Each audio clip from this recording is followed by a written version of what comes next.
இந்த யக்ஷன் மர்சியே கிடையாது. அதுக்கு திடீர்னு 4 கேள்வி ஒன்றா கேட்டுரும். 4ல் கேட்கும், சிலதெல்லாம் 6 கேட்கும், 6 கேள்வி ஒன்றா, சிலதெல்லாம் ஒரே கேள்வி. இப்போ முதல்து 4 ஃபர்ஸ்ட், அது நம்ம ஓப்பனிங் பேட்ஸ்மேன் மாதிரி 4ல் அடிக்கிறது. கிம் ஸ்விதாதித்யம் உன்னயதி, முதல் கேள்வி. ஆதித்யனா என்ன? சூரியன் இல்லப்பா. ஆதத்தே இதி ஆதித்யா, எது ரைஸ் ஆறுதோ அது ஆதித்யன். கிம் ஸ்விதாதித்யம் உன்னயதி அப்படின்னா ஆதித்யனை உதிக்க செய்வது எது? வருஷா வருஷம் ஒரு ஸ்டாண்டர்ட் டைலாக். நீங்க சொல்றீங்களா இல்லையான்னு தெரியல, எங்க ஊர்ல நாங்க சொல்லுவோம், இந்த வருஷம் வெயில் ஜாஸ்தி இல்லை. நீங்க சொல்லியிருக்க மாட்டேன் போல இருக்கு. எங்க ஊர்ல எல்லாம் ஸ்டாண்டர்டா இந்த வருஷம் வெயில் ஜாஸ்தி இல்லை அப்படின்பா. அதே வெயில் தான் இருக்கும். ஆனா நமக்கு டாலரன்ஸ் இல்லை இல்லையா? அதனால வெயில் ஜாஸ்தி இல்லை, அப்படி பக்கத்தில் இருக்கவர் ஆமா ஜாஸ்தின்னு ஒரு சந்தோஷம், அவரும் அதே நம்ம பட்ட கஷ்டத்தையே படுவார் போல இருக்கு. அதனால வெயில்லாம் ஸ்டாண்டர்டாக தான் இருக்கு. இப்போ வெயிலுக்கு சூரியனுக்கு கோபம் வந்துடுதுன்னு வச்சுக்கோங்களேன். They are insulting me sir, நான் இனிமே உதிக்கவே கூடாதுன்னுட்டா நமக்கு வாழ்க்கையே போயிடும். சூரியன் மட்டும் உதிக்கலன்னு வச்சுக்கோங்க, ஃபர்ஸ்ட் நம்ம எலக்ட்ரிசிட்டி பில் ஏறும் இல்லையா? முதல்ல எலக்ட்ரிசிட்டி பில் ஏறும். ரெண்டாவது விட்டமின் டி கிடைக்காது. விட்டமின் டி என்ன நினைக்கிறேன்? விட்டமின் டிங்கிறது ஒரு விட்டமின், அந்த சூரியனுடைய கிரணங்கள் பட்டு நம்ம உடம்புக்குள்ளேயே உற்பத்தி ஆகும். அது ரொம்ப முக்கியம். நான் அமெரிக்காவில் சியாட்டில்னு ஒரு ஊருக்கு போயிருந்தேன். அது வெஸ்ட் கோஸ்டில் மேலே இருக்கும். அங்கே போகும்போது ஒரு மாமி வந்தா, என்கிட்ட சொன்னா 2 years back I was under depression அப்படின்னா. எனக்கு தெரிஞ்ச வரைக்கும் பே ஆஃப் பெங்காலில் தான் டிப்ரெஷன் வரும். என்ன இது டிப்ரெஷன் வந்துடுத்துங்கிறாளே மாமி அப்படின்னா, அந்த மாமி சொன்னா, இந்த ஊரில் சூரியன் உதிக்கிறதே ரொம்ப ரேர். விட்டமின் டி இல்லாதனால உடம்புல ஒரு சேட் ஃபீலிங், டிப்ரெஷன் வந்துடுறதுங்கிறான். அந்த மாமிக்கு தெரியல, சென்னையில் விட்டமின் டி எக்ஸஸில் இருக்கு. நம்ம ஏதாவது கடன் கூட கொடுக்கலாம். மேக் இன் இண்டியா இனிஷியேட்டிவ்ல நம்ம என்ன பண்ணிடலாம்னா, நம்ம உடம்புலேருந்து விட்டமின் டி எடுத்து எக்ஸ்போர்ட் பண்ணலாம். அவ்வளவு. சூரியன் அவமானம் மானம் பார்க்காமல் உதிக்கின்றார். பெரிய விஷயம் சுவாமி. எப்படி சூரியன் உதிக்கின்றார்னா, பிரம்மமாதித்யம் உன்னயதி, அதுதான் பதில். பிரம்மத்தினால சூரியன் உதிக்கிறார். என்ன சுவாமி பிரம்மத்தினால எங்க சூரியன் உதிக்கிறார்னு ஒரு விஷயம் சொல்றேன். பரபிரம்மத்தை கண்டு யாரெல்லாம் நடுங்குறான்னு வேதம் சொல்றது. யுதிஷ்டன் பாருங்கோ, 4 தம்பிகள் கீழே இருக்கா, பத்னியை எங்கேயோ விட்டுட்டு வந்திருக்கார். அந்த சமயத்துல கூட வேதத்தை ஞாபகம் வச்சுட்டு பதில் சொன்னார். பீஷாஸ்மாத் வாதஃப் பவதே பீஷோதேதி சூர்யா பீஷாஸ்மாத் அக்னிதேந்திரஸ்ச மிருத்யுர்தாவதி பஞ்சமைத்தின்னு வேதத்தில் இருக்கு. பெருமாள் பிரம்மத்தை கண்டு யாரெல்லாம் பயப்படுறா? பீஷாஸ்மாத் வாதஃப் பவதே, வாயு பகவான் கண்டு பயப்படுறாராம். வாயு அப்படி காத்து பிச்சு நடிக்கிறது. ஆடி மாச காத்துல அம்மியும் குழவையும் பறக்கும் வாயு கூட பயப்படுறார். பீஷோதேதி சூர்யா, சூரியன் கூட பயப்படுறார். அந்த சூரியனுக்காக தான் பகவான் அவருடைய அழுத்தத்தையும் அகங்காரத்தையும் குறைக்கணுங்கிறதுக்காக தான் பாஸ்கர கஷேத்திரத்துல வந்தார். தான் ஒரு சூரியனுக்கும் சூரியனாய். பாஸ்கர கஷேத்திரம்னா இது கும்பகோணம்ப்பா. எல்லாம் டிப்ஸ் தான் உங்ககிட்ட. என் கதை என்ன கேள்வியே கேட்க, எல்லாம் ஆன்சர் வச்சிருக்கேன். கும்பகோணத்துக்கு பாஸ்கர கஷேத்திரம்னு பேர். ஸ்புரத் சஹஸ்ர ரிஷிகரி தீவிரம் சுதர்ஷனம் பாஸ்கர கோட்டி துல்லியம். ஒரு விஷயம் சொல்றேன் கேளுங்க. பிரம்மாவுக்கு அந்த காலத்துல அஸ்வமேத யாகம் பண்ணணும்னு ஆசை. அவர் பாவம் ஏதோ ஒரு கேம் வச்சுட்டு இருக்காரு. சும்மா படைப்பிலேயே இருக்கக்கூடாது, கொஞ்சம் பிரேக் எடுத்துட்டு ஒரு யாகம் பண்ணணும். அந்த காலத்துல 1000 அஸ்வமேதம் பண்ணா அது ஒரு பெஞ்ச் மார்க், பெரிய விஷயம்.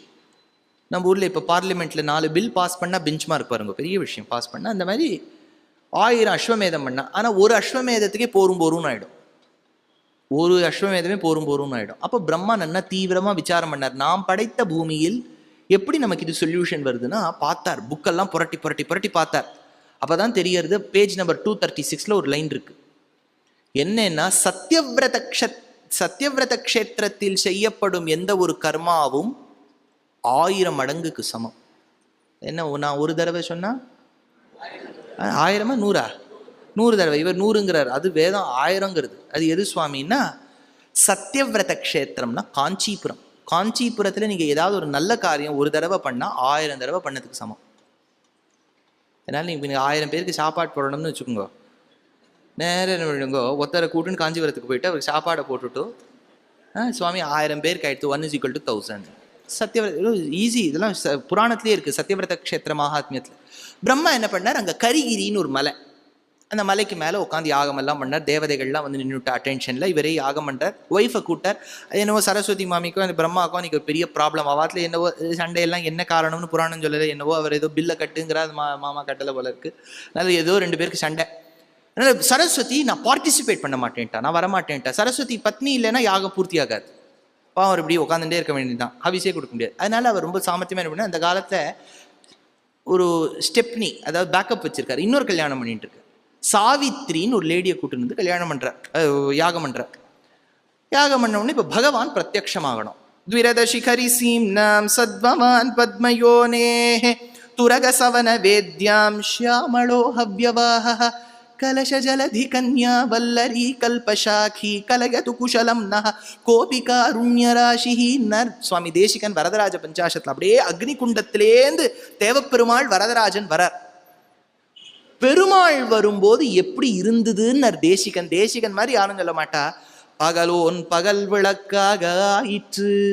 பகலோன்னா என்ன, சூரியன். இப்போ யோசிச்சு பாருங்களேன், இப்போ வாசல்ல இந்த ஐயப்பன் பூஜா சங்கத்துக்கு வெளியில் ஒரு பெரிய லைட் போட்டிருக்கான், 100 watts. நாளைக்கு மத்தியானம் அது 12 மணி மத்தியானம் இருக்கும்போது அந்த லைட் தேவையா? தேவையில்லை இல்லையா? ஏன்னா பகலோனான சூரியன் இருக்கும்போது நம்ம இப்ப போட்டிருக்கக்கூடிய விளக்கு பகல் விளக்காயிடும். பகல் விளக்குனா யூஸ்லெஸ். சூரியன் இருக்கும்போது நாம் பயன்படுத்தக்கூடிய ஆர்டிஃபிஷியல் லைட்ஸ்லாம் பகல் விளக்காயிடுறது. ஆனா பெருமாள் அக்னி குண்டத்திலேந்து வரும்போது சூரியன் பகல் விளக்காயிட்டாராம். பகலோன் பகல் விளக்காக ஆயிடுதா? இப்ப இந்த சூரியன் எப்படி உதிக்கிறார்னா, பெருமாள் இப்படி அப்படின்னு பார்த்தா உதிக்கிறாராம். அதனால பெருமாள் எப்ப பார்த்தாலும் பார்த்துட்டு இருக்காரு. ஏன்னா சூரியன் never fails in is duty. அது எப்படி சுவாமி தெரியறதுன்னா, இப்போ வரும்போது தான் அடியனுடைய ஆப்தருடைய கிரகத்துல உட்காந்து பஞ்சாங்கம் பார்த்தேன். 5:55 இன்னைக்கு சன்ரைஸ்ன்னு போட்டிருக்காரு. குட்டி சாஸ்திரிகள் தெரியுமா உங்களுக்கு? என்ன குட்டி சாஸ்திரிகள்? என்ன என்ன என்ன பஞ்சாங்கம், வாசன் பஞ்சாங்கம், பாம்பு பஞ்சாங்கம், எவ்வளோ பஞ்சாங்கம் இருக்கு. எல்லாத்துலேயும் பார்த்தேன்னா போடுவா. இன்னைக்கு பாருங்க, ஆடியுடைய நாள் பார்த்து 5:55 எப்போ போட்டிருக்காரு? ஒரு வருஷத்துக்கு முன்னாடி ரிலீஸ் பண்ணும்போது இன்னைக்கு 5:55 சூரியன் உதயமாகும்னு போட்டிருக்காரு. இன்னைக்கு காத்தால தான் நான் பெங்களூர்லேருந்து வந்தேன் ட்ரெயினில். அப்போவே முழிப்பு வந்துடுத்து. யாரோ ஒருத்தர் ரொம்ப கொரட்டை விட்டு இருந்தார், பாவம் அவருக்கு கர்மா அப்படி எழுப்பி விட்டார். அதனால கதிரவன் குணதிசை சிகரம் வந்தடைந்தான். சரி இதெல்லாம் பார்க்கலாமேன்னு பார்த்தா கரெக்டாக 5:55 லைட் வருது.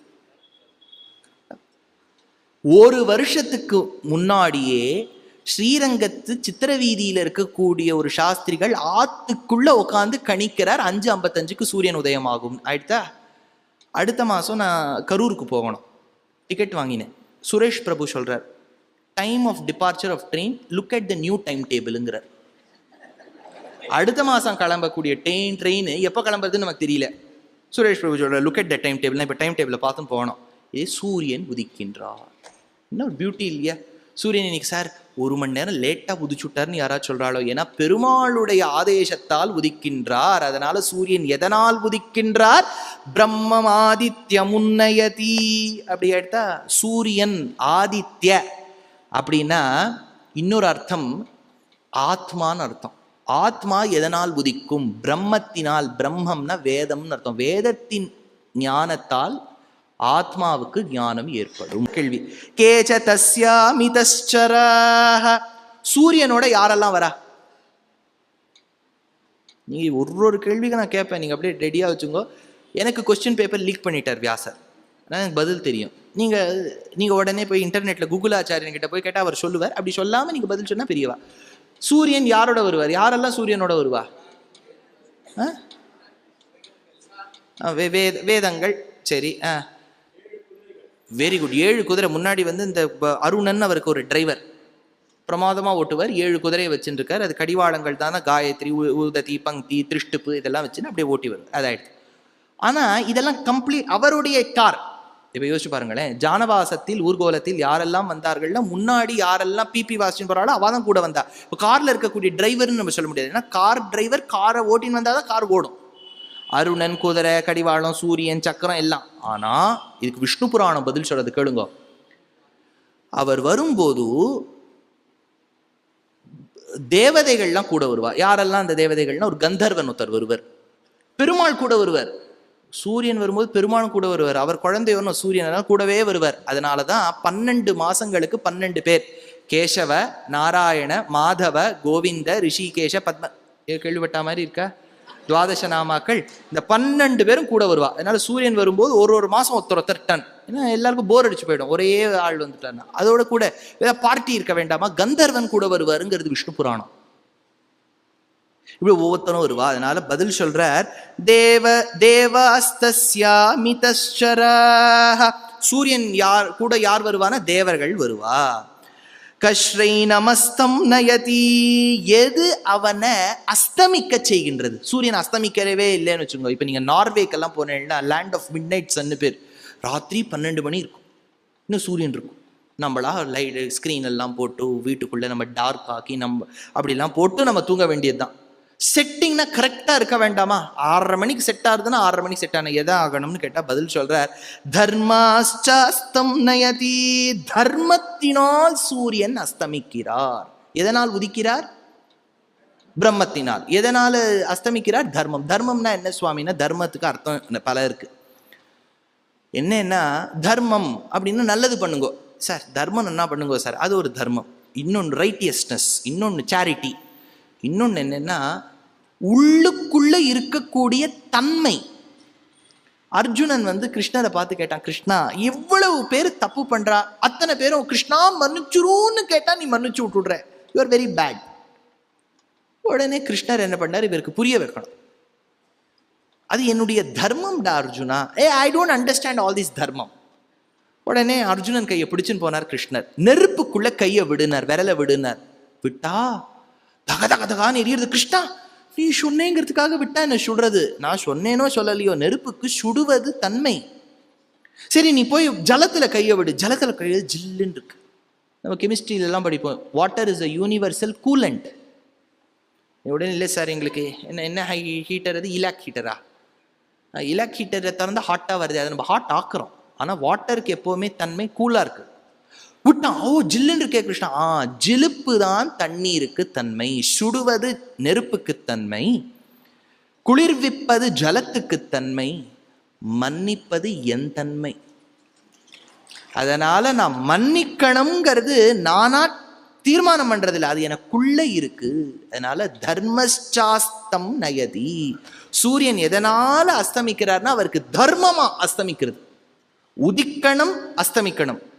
அபிராம பட்டர் கூட சொல்லும்போது, உதிக்கின்ற செங்கதிர் உச்சி திலகம் உணர்வுடையோர் மதிக்கின்ற மாணிக்கம்னர். கரெக்டா? அதனால 4வது கேள்வி இப்ப சூரியனுடைய கன்க்ளூட் பண்றாரு. இப்ப 4 கேள்விகளும் எப்பவுமே ஒரு 4ஆ கேட்டார்னு வச்சுங்க, விராட் கோலி பால் மாதிரி ஒரே டாபிக்ல இருக்கும். இப்ப சூரியன் எதனால உதிக்கிறார், அவரோட கூட எல்லாம் யார் வரா, அடுத்தது எதனால அஸ்தமிக்கிறார். 4வது கேள்வி கஸ்மின் பிரதிதிஷ்டதி, எங்க அவர் எங்க இருக்கார் சார்? இப்ப சூரியன் எங்க இருக்கார் யோசிச்சு பாருங்க. சேர் எங்க இருக்கு? உங்க சேர்லாம் எங்க இருக்கு? கிரவுண்ட்ல இருக்கு இல்லையா? இப்ப கிரவுண்டு ஃபிக்ஸ்டா இருக்கு, சேர் எல்லாம் அது மேல நம்ம ஃபிக்ஸ் பண்ணி வச்சிருக்கோம், மூவ் பண்ணிக்கலாம். அப்படின்னா மூவபிளா இருக்கு சேர், ஆனா ஃபவுண்டேஷன் கரெக்டா இருக்கு. இப்போ சூரியன் எங்க இருக்கார்? எங்கேயோ இருக்கார் சார், அது மேல இருக்கார் சார், எங்கேயோ மேல இருக்கார். விழாம இருக்கணும் இல்லையா? யோசிச்சு பாருங்களேன். திடீர்னு ஒருத்தர் சொல்றார், மேல போட்ட சூரியன், அன்று போட்ட சூரியன் இன்று கீழே பூமியை நோக்கி வந்து கொண்டிருக்கிறார், விழப்போகிறார். விழறதில்லை. ஏதாவது ஒரு நட்சத்திரம் இன்னைக்கு விழுந்திருக்கதா நமக்கு சரித்திரம் இருக்கும். பெரிய நட்சத்திரம் புனர்வசு நட்சத்திரம் இன்று பூமியில் வந்து விழுந்தது கிடையாது.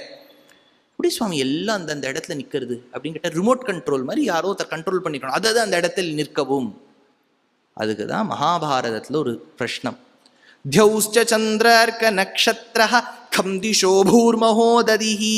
நட்சத்திரங்கள்லாம் அந்த இடத்துல இருக்கே எப்படின்னார், வாசுதேவஸ்ய வீரியேன, வாசுதேவனான கண்ணனுடைய வீரிய சக்தியினால் அது அந்த இடத்துல இருக்கு. காஞ்சி பரமாச்சாரியால் இருக்கும்போது ஒருத்தர் போய் கேள்வி கேட்டார். அவர் ஏதோ பிசிக்ஸ்ல, காஞ்சி பரமாச்சாரியால் தொடாத சப்ஜெக்டே இல்லை, அவர் எல்லாத்தையும் சொல்லுவார். கிரிக்கெட்டை பற்றி சொல்லுவார். எப்படி சுவாமி கிரிக்கெட் எல்லாம் இவருக்கு தெரியுது எங்கேன்னு பார்த்தார். அதனால தான் சித்தி புருஷால்னு பேர். அவள்கிட்டலாம் ஏற்கனவே பகவான் டேட்டாவை தலைக்குள்ளே போட்டு அமுச்சிருவார், ஃபீட் பண்ணி அமுச்சிருவார். இப்படி தான். ஏன்னா இதெல்லாம் அக்வயர் பண்ண முடியாது. ஒருத்தரால் 100 வருஷம் படித்தாலும் அந்த நாலேஜ்லாம் வராது. அதனால ஒருத்தர் போய் பரமாச்சாரியால போய் கேட்டார்.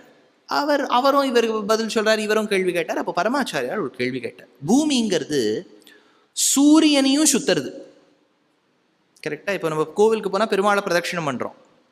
ஆனால் பூமிக்கு என்ன ஒரு தன்மைனா தானும் சுத்துறது. யோசிச்சு பாருங்களேன், இப்போ நம்ம பெருமாளை சுற்றும் போது நம்மளையும் சுத்திண்டு பெருமாளையும் ஒழுங்காக பெருமாளை சுத்துறதே பெரிய கஷ்டமா இருக்கு இல்லை? நம்மளும் சுத்திண்டு பெருமாளையும் சுத்தணும்னா அதே இடத்துல நின்றுருப்போம் இல்லை? முதல்ல நம்மளை சுற்றி அடுத்த இடத்துல ஸ்டெப்பை வச்சு நம்ம திரும்பி மறுபடியும் கஷ்டம். ஆனால் பூமி தானும் சுத்திண்டு சூரியனையும் சுத்துறது. இப்போ பூமி அது இப்படி சுத்தாது, இப்படி சுத்தம். 23.5 ஆக்சஸ்லேயே என்னவோ இருக்குது பூமி. அதில் இப்படி ஒரு ஈக்குவேட்டார்னு ஒரு imaginary line, Tropic of Cancer, Tropic of Capricorn, என்னவோ எல்லாம் ஜாகிரஃபியில் வரும். இப்படி சுற்றி அதில் ஏதோ இடத்துல கோயம்புத்தூரில் நம்ம இப்போ உட்காந்துருக்கோம். இப்போ பூமி சுற்றின்னு இருக்கு. என்ன எனக்கு பூமி இப்போ சுற்றின்னு தான் இருக்குது, தானும் சுற்றிட்டு சூரியனும் சுற்றின்னு இருக்கு. நமக்கு அதெல்லாம் தெரியல, ரொம்ப ஸ்லோவாக சுற்றுறது அது. ஆனால் ஒரு வெலாசிட்டியில் போகிறது இல்லையா, ஒரு ஸ்பீடில். இப்போ நான் இந்த இடத்துல பூமியில் நின்றுருக்கேன். இப்போ பூமி நகர்ந்துட்டே இருக்குது. நான் பந்தை மேலே போடுறேன். அந்த பந்து நல்லா கவனிச்சு கேட்டேன்னா புரியும். சுவாமி இவ்வளோலாம் ரொம்ப டெக்னிக்கலாக நீங்கள் சொல்லலை, கதை மாதிரி சொல்லிட்டு போனால் ஜில்லுன்னு வந்தார், பல்லுன்னு குதிச்சார் அப்படின்லாம் சொல்லிட்டு போனால் ஓகே. நீர் என்னவோ சுத்துறதுங்கிறீர், வெலாசிட்டிங்கிறீர், எல்லாம் கேள்வி கேட்டால் தான் உங்களுக்கும் உங்கள் பேரம் பேத்திக்கிட்டே நீங்கள் பெரிய இது பாரு நான் ஒரு வெலாசிட்டி பற்றி நான் கேட்டுட்டு வந்தேன் அப்படின்னு சொன்னால் பாட்டி என்னம்மா கேட்குறா உபன்யாசம் போய் அது நாளைக்கு அது வரும். அதனால் இப்போ நான் பந்தை மேலே போடுறேன்னு வச்சுக்கோங்களேன், அது போயிட்டு கீழே வருது. அதுக்கு ஏதோ தன்மை, பூமியின் ஈர்ப்புத்தன்மை, கிராவிடேஷனல் புல் அப்படின்றது, அது பூமியை நோக்கி வருது. மேலே போயிட்டு வரத்துக்கு ஒரு 4 செகண்ட் ஆகுதுன்னு வைங்களேன், 4 செகண்ட் சும்மா. ஆனால் நம்ம பூமி ஒரு ஸ்பீடில் சுத்தின்னு இருக்கு. அப்படின்னா 4 செகண்டில் இங்கே இருந்த நான் அங்கே போயிடுவேன் டெக்னிக்கலி பார்த்தா.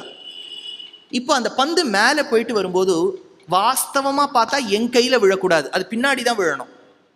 கரெக்டாக நான் சொல்றது புரியுறதா? எப்படின்னு கேட்டார் பரமாச்சாரியால். அவன் யோசிக்கிறான் என் கேஸ் அவன். அதனால யோசிக்கிறான். அப்போ பரமாச்சாரியால் பதில் சொன்னார், பூமி எப்படி சுத்துறதோ மேலே இருக்கக்கூடிய அட்மாஸ்பியரும் ஒரு வெலாசிட்டியில் போகிறது.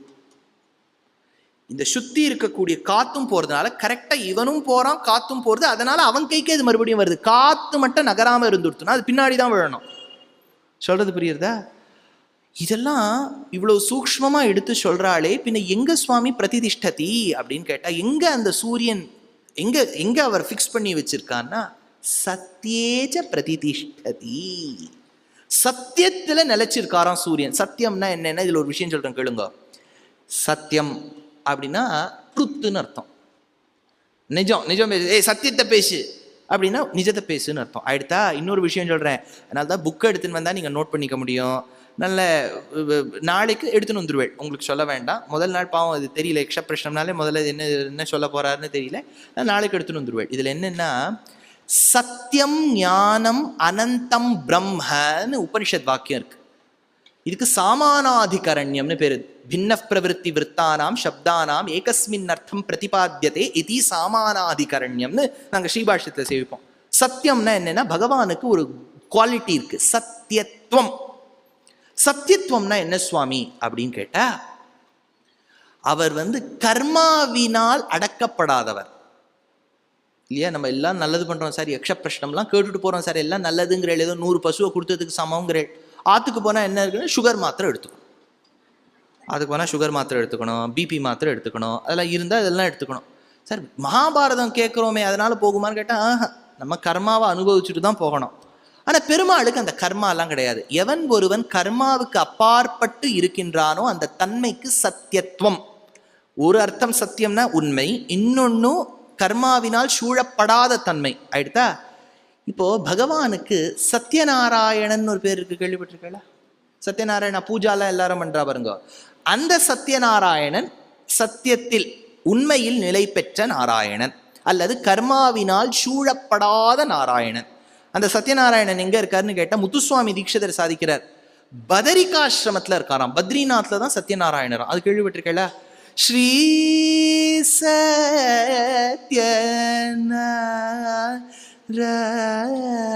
சத்யநாராயணம் உபஸ்மஹே நித்யம் सत्यज्ञानानन्दमयं सर्वं विष्णुमयम् वैश्यजाति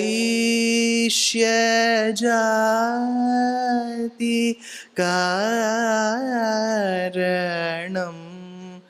वटुवेषधारिणं